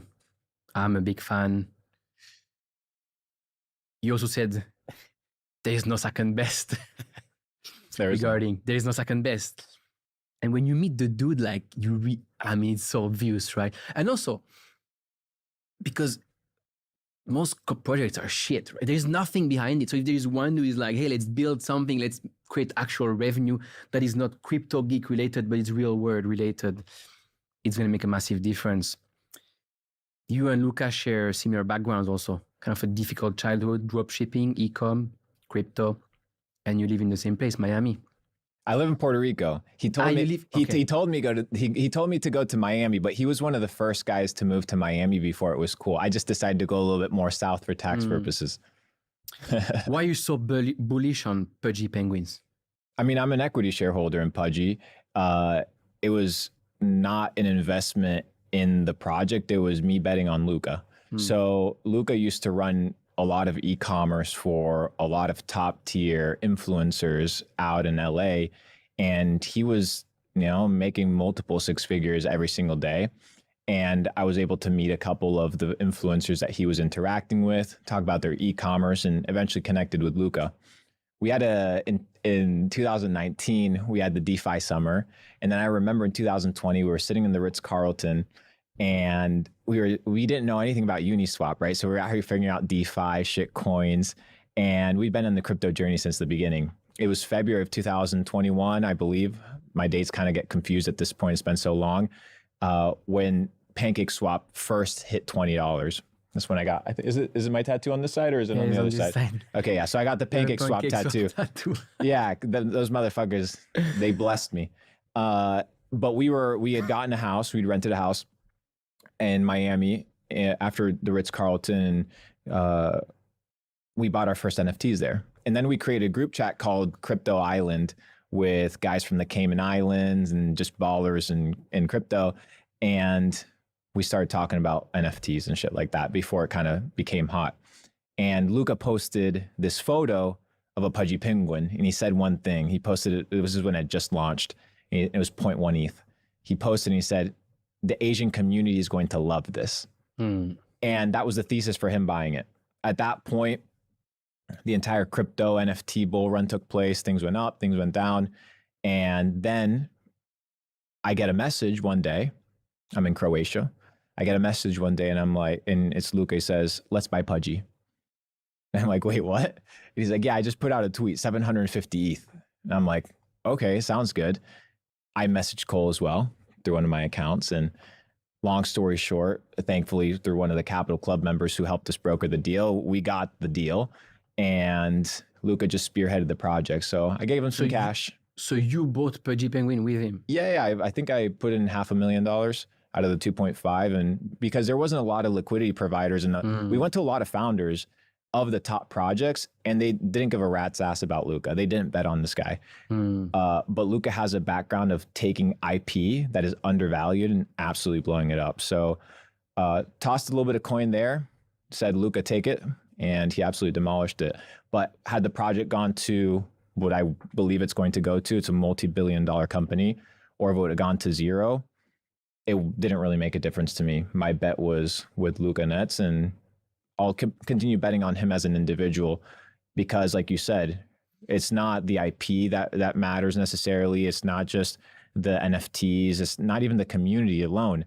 It's the people that are carrying it, right? It's the individuals that are running the project. And when you have somebody that, once again, understands sales and understands marketing and distribution, which are the two keys, you win. He said the exact same during the podcast. So before, when you said that, if you can have the best project, if you don't understand distribution and marketing and sales, it's not going to, he said the exact same, right? It was the absolute most important. In the and background, no one understands that in crypto, basically. It's like because like I said, you can have a great product, but if nobody sees it, it doesn't really make a difference. Yeah. So the e-com kid came in and just absolutely took over, and it just made absolute sense. Where do you think Pudgy is going? 100 ETH. 100 ETH. Yeah. This cycle? The cycle. I mean, it's you can no longer value it as an NFT company. Absolutely agree. It'll compete with the likes of Hello Kitty. It'll compete with the likes of Mickey Mouse. It'll compete with the likes of the highest IPs in the world. And you have the premium of crypto on the top, which is like all the speculation part. If you're like, because there's a bull run, there's NFT bull run. So we benefit in the good times from the actual premium, crypto premium, which is pretty amazing. Is there another crypto project or community that you're super bullish on? That's out there today, right? Not something like super private or Yeah, I mean that's out there today. My 4 bets are very straightforward: Pudgy Penguins, Monad, and Jupiter Exchange. To me, those 3 are just absolute leading fire horses. They're just going to trail the path for what it means to build high quality decentralized finance projects, what it's going to be to rebuild on top of Ethereum a good user experience for Monad, and then Pudgy Penguins, like I talked about my predictions for 2024. Pudgy Penguins will not only flip Bored Ape Yacht Club, it'll make the acquisition of Artifact Studios look like a peanut when it's all said and done. So in crypto, we have these crazy booms and busts, right? And when everything busts. Like 2022 was really bad. And so even for me, I was a big Luna holder. I had like 7 million that turned into $5 in 2 days. And so when something like that happens, and I have some friends, like one who had 250 mil turned into like probably $500. When things like that happen, I mean, obviously you feel fucking stupid and you start to wonder like, hey, like, was it all just luck? All my businesses, all my investing, all that. So you need to kind of feel the pain, right? But there is something that's really important when you're about to kind of like leave or abandon to understand. It's kind of the concept. John Adams said, every problem is an opportunity in disguise. You said every problem is an opportunity, and opportunity is there all the time. Can you give me an inspiring example of a moment in your life where you thought that things were over for you, but then you doubled down on working your ass off, and later on, in hindsight, realized that in pain and problems lie the biggest opportunities? I remember when I was poor, in the pocket, not the mind. I went into a Walmart and I had to call my bank because my bank account had overdrafted by $16 in order to buy groceries. And it was the lowest time in my life because I felt ashamed that I couldn't even afford groceries. And at that time, I could have gotten a regular job. At that time, I could have said, fuck this shit, I'm going to quit. I could have said, oh, this is another person's fault. But I looked at that situation and I said, I never want to experience this ever again. And the first thing that I did was buy the book, Reminiscence of a Stock Operator.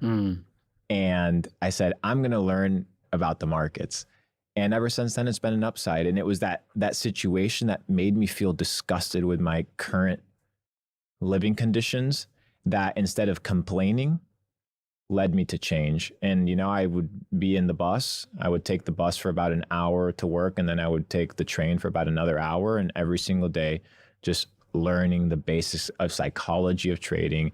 I don't do technical analysis.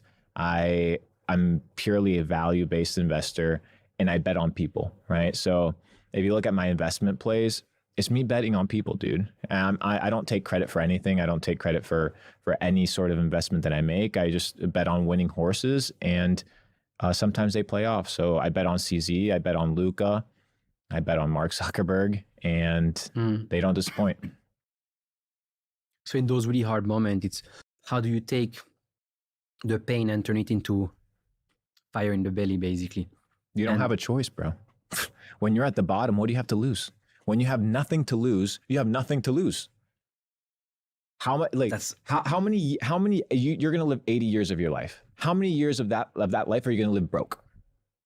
I want to experience wealth. I want to experience the good life. Now, I've already experienced this side of reality, the shitty stuff, having to eat ramen noodles, sleeping on couches, sleeping in my car, pressure washing basketball courts, cleaning toilets. I've done this shit. I don't want to do it for the rest of my life. I experienced it. I'm grateful for it. I'm thankful that life gave me the opportunity to learn these things. But it doesn't mean that that's what I want to live for the rest of my life. So it's not, oh, me, poor me, dude. My life has been just blessings on blessings on blessings. I'm glad I wasn't born in some country in the middle of Africa or in the Congo where I have to mine lithium out of the ground, or that I'm getting bombed in the middle of nowhere because of my beliefs, or because the United States decided that they wanted to free my country, right? So just the fact that I have the opportunity to wake up, I'm healthy, it's a blessing. And I think that the fundamental shift is two things. One is a good attitude. Wherever you see productivity, you're going to see a person with a good attitude. And the second one is gratitude, being super grateful for what I have. When you're grateful, life is going to continue blessing you. When you're ungrateful, when you are selfish, when you are blaming others, when you're negative, pessimistic, life will simply project what you give it. So I wanted to be positive, and I always believed in myself, and it worked out. And in those moments that are really hard, actually, that's when you kind of, because as you said, you don't have the choice. That's when you're actually the best, like the better version of yourself. Because I'm not sure about the expression in English, but in French, we say you basically... Say it in French. Le dos au mur. You have basically your back against the wall, right? Which means you have no other option. And so when you have no other option, because there is no other option, you make it work. And that's why I really encourage my friends who are like, hey, I have this job, but I want to start this company. Just take the leap. Because when you take the leap, you have no other option. Like as long as you keep your job and you have this money coming in, like you have the option, right, of failure. Whereas when you start, it's like, okay, now we always say take the leap and the net will appear. You have to build your plane while you are falling, right? Otherwise, you're going to crash on the floor. And it's really in those moments that the best shit happens. In those moments that you turn these really bad moments and where the opportunity, where the problem is an opportunity in disguise. It's exactly that. And you know, I was talking with the former president, the son of the former president of Singapore, last name Ong, and obviously he comes from wealth. He comes from a family that has been able to really educate him. And he said every problem is an opportunity. And it's how you see the situation that determines the action that you're going to attach to it. Are you going to see a problem and be like, well, I can't change? Or are you going to see it and be like, I can do something about it? Where there's problems, there's profit. And where there's problems, there's business. And if you can identify that, you can make a whole lot of money. We talk about business, making a lot of money. Obviously, we need to talk about women. Because you have really interesting takes on women. So the first question is, in relation to making money, are women a hindrance for men to become rich? The wrong woman, yes. The right woman will empower you.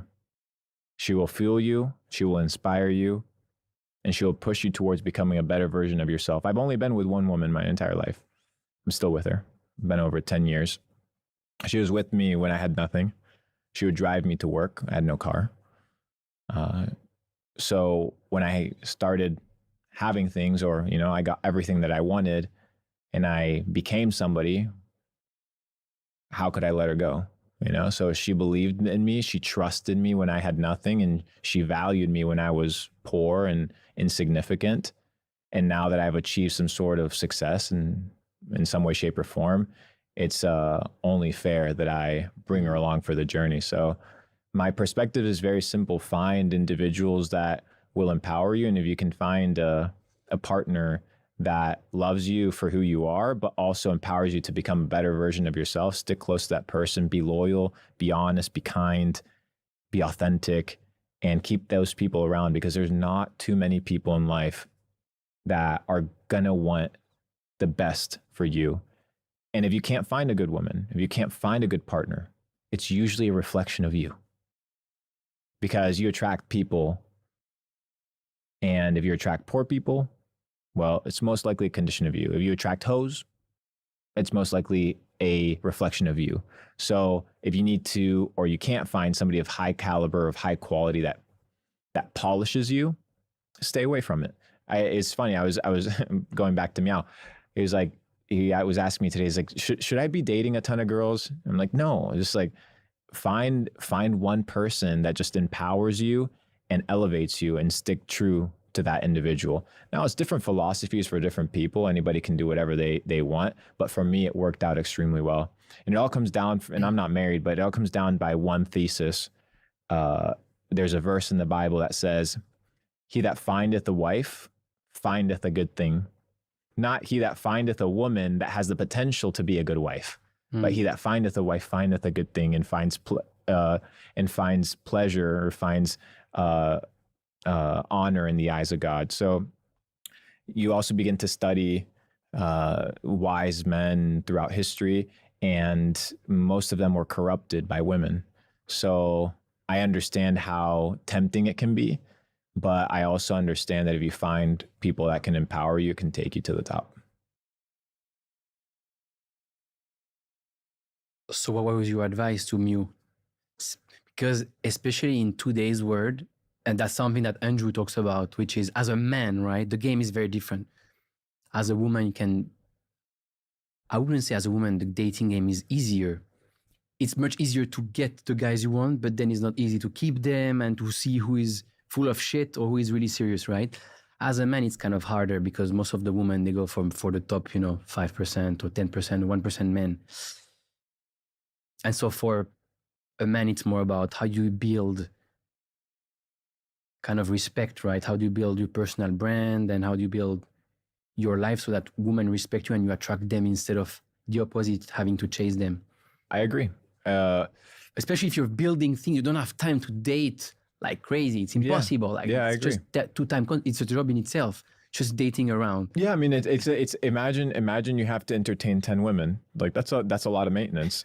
It's like having to entertain 10 multiple different things. It can be for you. Like if you can handle it, so be it. If that's what your cup of tea, that's when you enjoy it, perfect. But for me, it's just not.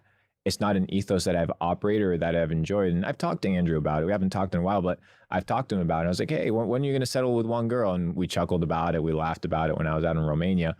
But yeah, he has a different perspective about it. It's totally fair. He's become highly successful with his philosophy of life. So mine just is a little bit different, but to each their own. Yeah. What should be the priority for a man? Taking care of your family, wife and children, or pursuing your mission at the cost of not seeing the ones you love and care for? Live a life of balance. Why not both? Why not both? Why not, divide your time into all the things that you enjoy? Why not divide your time and your attention into multiple areas of life that are valuable to you? If, you didn't have a good father, well, you have the opportunity to become a good father. If you had siblings that took care of you and empowered you when you had nothing, bring them along for the journey, right? If your mama's not retired, what the fuck are you doing driving a Lamborghini? So it's all about perspective. There's priorities, and different people have different priorities, but I think that there's a novelty in finding balance and understanding that there's a beauty of sharing success with your family. There's a beauty of seeing your family winning with you. And even though they may not help in the sense of your business, they took care of you for fucking so long. You owe it to them to give them a great life. And yeah, I think you can have both.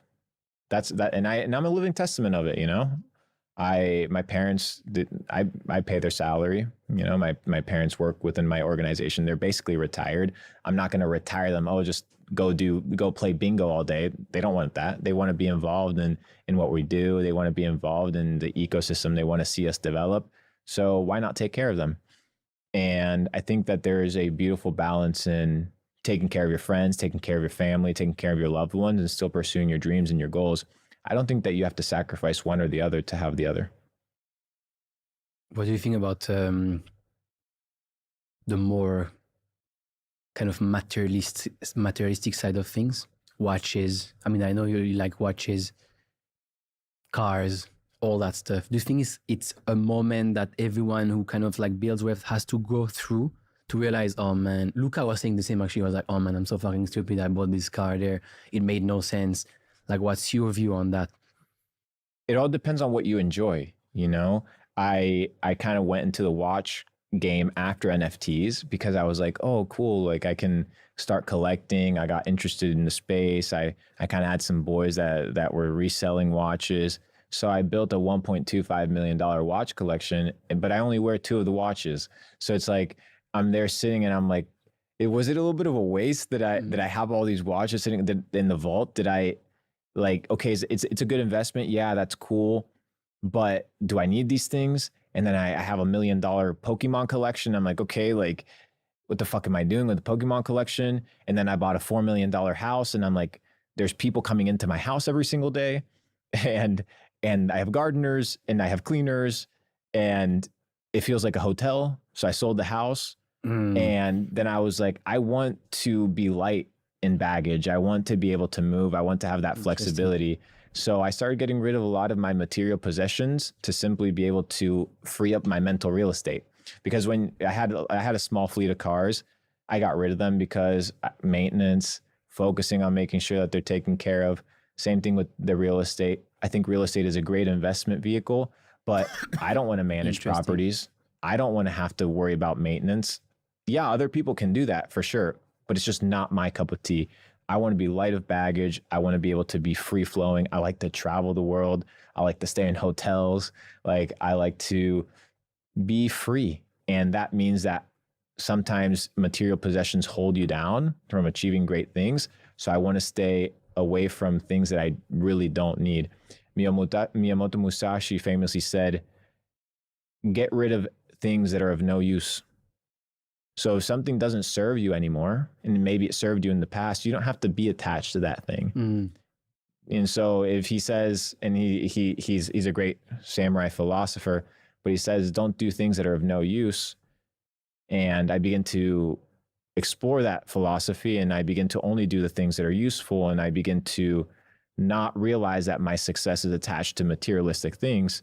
They don't determine me. They don't determine my identity. Yeah, I understand the perspective of playing the game. You know, you sit down, you have a $50,000 watch. Somebody may look at you in a different way. But I've never sat across from a billionaire, and I've sat down across 6, and they look at my watch and be like, I want to listen to this guy because of what he's wearing or what he's doing. Most of them, you could see them walking down the street, and you wouldn't even recognize them as billionaires. Very low key. Absolutely. The most successful people, super low key. Because they have nothing to prove. Absolutely. You know, one of my business partners, we have a crypto fund, and he invested in Bitcoin sub $1, 2011. But he dresses like a bum, you know, and he's my boy, but he has nothing to prove. And you look how he travels, very light, very simple, easygoing. And that just shows a level of confidence that money does buy. Absolutely. It's a level of confidence that money actually buys, but you see it exemplified through the simplicity of life. And Leonardo da Vinci famously said, which is one of my favorite quotes of all time, he said, simplicity is the ultimate sophistication. Being able to simplify your life in such an incredible way that it's so easy to live. I think there is this meme that I saw the other day. It's so funny. It's basically poor, no car. Middle class, average car. Rich, Lambo. Wealthy, no car. Basically, it's exactly that, right? And so you kind of, and the common topic that I have with most people who come on this podcast who made, most of them, they made hundreds of millions or billions. And they're super humble, super chill. And most of them, they went through this kind of like entire loop, right? Or this kind of like life round tripping or happiness round tripping, which is, hey, I thought I needed all that stuff. I'm building towards that. I'm making all this money, just to realize that it's back to like the basic things. And it might sound like a cliche or, oh yeah, the basic things make you happy. But if you can't be happy with a coffee, you're not gonna be happy with a jet, right?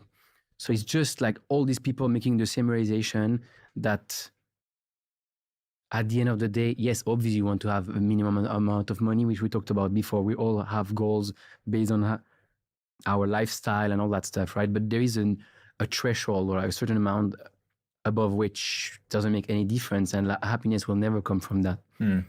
Yeah, and also understanding that it's not just happiness, but your identity isn't attached to those things. And sometimes I talk about like my crypto losses, but my identity isn't even attached to my crypto losses. It's not attached to my crypto wins. It's not attached to my investment wins or my investment losses, what I have, what I don't have. It's simply, am I pursuing my fullest potential? Am I being authentic with myself? Am I an actual person that is true to my values?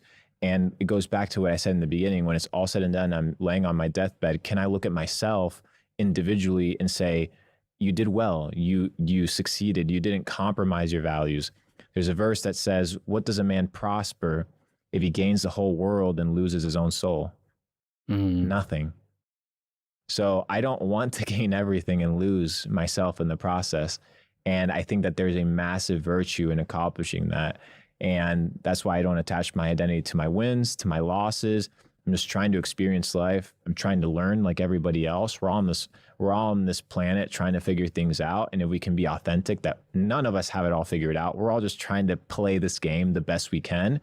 Then you can walk with a little bit more graciousness, a little bit more truth, and be light of baggage and focus on pursuing your fullest potential.